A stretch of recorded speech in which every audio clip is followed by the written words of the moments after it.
नमस्कार, आप देख रहे हैं कंटेंट 27 न्यूज़ और मैं हूँ आपके साथ रविंद्र जान। आइए आज हम आए हैं बादली विधानसभा क्षेत्र में वार्ड नंबर 23 में, जहां ऐसे ऐसे कार्य किए गए हैं जो आज तक किसी क्षेत्र में नहीं किए गए हैं। और इसी क्षेत्र के कार्य देखते हुए आज हम आए हैं महासचिव जी जो है रोहित शर्मा जी।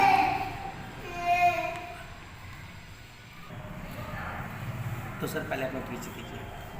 सबसे पहले तो आप सभी को नमस्कार, पूरे देशवासियों को, पूरी बादली विधानसभा के हमारे जितने भी क्षेत्रवासी हैं सभी को नए साल की हार्दिक शुभकामनाएं। आपका दिन मंगलमय हो, आपके जीवन में खुशियां निरंतर बनती रहे। सर मेरा नाम रोहित शर्मा है और मैं बादली ब्लॉक कांग्रेस कमेटी से चीफ जनरल सेक्रेटरी हूँ। तो सर बात करते हैं आज किसान आंदोलन को लेके, जो पूरे भारत देश में जो किसान इकट्ठे होकर एक आंदोलन कर रहे हैं जी, जिनका कहना है कि जो भारत सरकार ने, केंद्र सरकार ने जो काले कानून 3 पास करे, MSP हो गई और MSP को लेकर जो बिल पास करे हैं, उनको एक आपत्ति है कि हमें ये बिल नहीं पास होने चाहिए थे।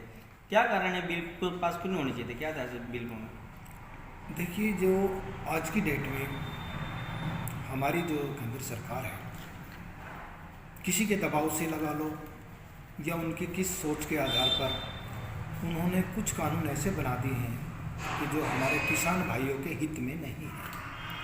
सबसे पहले तो उन्होंने जो कहा है कि भाई आप अपना कोई भी अनाज या जो भी आपकी पैदावार है उसको कहीं भी बेच सकते हैं। कहीं भी बेचने का मतलब है कि आज सरकारी जो मंडियां हैं, आने वाले समय में उन मंडियों में ताले लग जाएंगे। उन मंडियों में कार्य करने वाले मजदूर भाई, अन्य और जैसे कि हमारे छोटे मोटे व्यापारी हैं जिनकी गृहस्थी किसानों के माध्यम से ही चलती है, उनकी ये रोजी रोटी बंद हो जाएगी। बाहर बेचने का मतलब है कि पूंजीपति उस माल को खरीदेंगे, उनका स्टॉक करेंगे, क्योंकि आज सरकार ने कहा है कि स्टॉक करने पे कोई भी बंदिश नहीं है, आप कितना भी स्टॉक कर सकते हैं। स्टॉक करने का मतलब है काला बाजारी को निमंत्रण देना। तो इसको कौन खरीदेगा?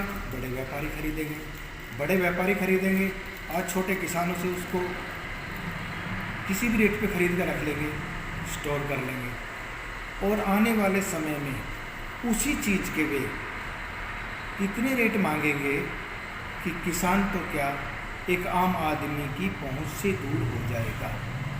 जैसे कि आज आपको देखते हैं, किसानों ने सरसों पैदा करी, सरसों से तेल निकला और आज मार्केट के अंदर पहली सरकारों की उपेक्षा, छोटे से मैं घरेलू बेस पे ही बात करना चाह रहा हूँ कि सरसों के तेल के आज आसमान जो है, रेट आसमान छू रहे हैं। वो क्यों? क्योंकि बड़ी कंपनियों ने उनके स्टॉक कर लिए हैं और अपने मुंह मांगे रेटों पे उनको बेच रहे हैं। तो यही है वो जो कानून बनाया है सरकार ने। इस कानून का मतलब यही है कि किसान का शोषण होगा और जो पूंजीपति हैं उनको बढ़ावा मिलेगा। सर इनमें से एक बात और बीच में से निकलती है कि जैसे जो किसानों को जो फसल है वो, उनका कहना है कि सरकार हमसे डायरेक्ट डील करे, आड़तों को छोड़ के जो सरकारी अनाज मंडी हैं उनको छोड़ के अगर डायरेक्ट, अगर अंबानी अंडानी जैसे वो व्यापारियों को अगर देती है तो किसानों को क्या वही मूल रूप से जो पैसे मिलता है वो चलता है या फिर उसका मन घटावा से कुछ होगा उसमें भी? देखिए, आप बिल्कुल सही कह रहे हैं कि वे कह रहे हैं कि भाई बड़े व्यापारियों को बेचिए। इसकी क्या गारंटी है कि बड़े व्यापारी किसान को पैसा हैंड टू हैंड देंगे? किसान एक मजदूरी है, पूरे साल मजदूरी करता है, मेहनत करता है अपने खेतों के अंदर, और आज उसी के जो फसल है उसको हमारे जो ये बड़े व्यापारी जो खरीदेंगे, उससे क्या होगा?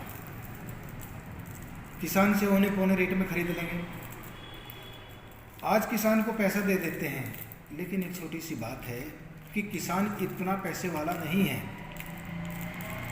कि भी वे लोग उनको एडवांस में कुछ दे दें या किसी और तरीके से उनको दे दें।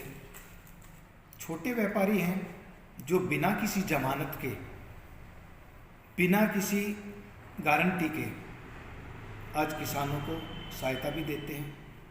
किसान के घर में शादी है या कोई छोटी मोटी कोई बीमारी है या कुछ भी हो जाता है, तो आज वही किसान भाग के छोटे व्यापारी से जो मंडियों के अंदर बैठे हैं उनसे वे पैसा उठा लेते हैं और अपनी खेती बाड़ी को करते हैं, जिसमें खाद भी चाहिए, पानी भी चाहिए, जुताई भी चाहिए, बीज भी चाहिए, तो वो उनसे पूरी हो जाती है। ये बड़े व्यापारी उनको नहीं देंगे क्योंकि ये उनको दिखाएंगे बैंक का रास्ता। और बैंक किनके हैं? बैंक भी इन्हीं बड़ी कंपनियों के हैं।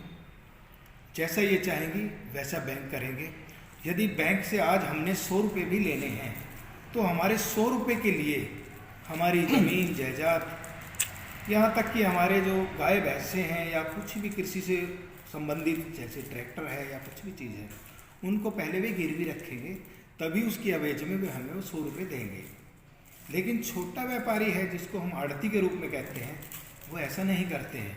वो किसान की सहायता करते हैं, समय समय पर जब भी किसान को ज़रूरत होती है वो किसान को पूरा सहयोग देते हैं। और उसके अवेज में किसान का जब कर्जा उतारने का समय आता है तो किसान उनको अपनी फसल देता है, उसके अंदर से जो उनका लेना देना होता है वो उसके अंदर से लेके और जितना बकाया पैसा होता है वो किसान को सुपुर्द कर देते हैं।